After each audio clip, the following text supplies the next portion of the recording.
જે રાહ જોઈ શકે છે ને એ જ સારા પેરેન્ટ બની શકે છે. અને એમાં બંને છે. રાહનો અર્થ પ્રતીક્ષા પણ છે, ધીરજ પણ છે.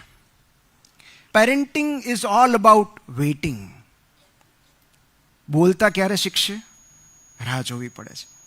મારું બાળક ચાલતા ક્યારે શીખશે? રાહ જોવી પડે છે. લખતા ક્યારે શીખશે? ક્યારે એની લંબાઈ વધશે, ક્યારે મારી હાઈટે પહોંચી જશે. સ્કૂલેથી આવે, કોલેજથી આવે, પ્રવાસમાં જાય, પાર્ટીમાં જાય, મિત્રો સાથે ફરવા જાય, ઘરે આવતા મોડું થાય, દીકરી નવરાત્રિમાં ગઈ હોય, રાહ જોવી પડે છે.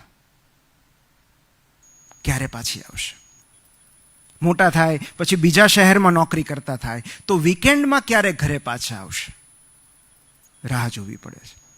વિદેશમાં વસતા સંતાનો હોય તો ક્યારે દિવાળીએ, કયા તહેવારે એ પાછા દેશમાં આવશે? રાહ જોવી પડે છે. દીકરી પરણીને સાસરે જાય તો પિયરમાં ક્યારે પાછી આવશે? રાહ જોવી પડે છે.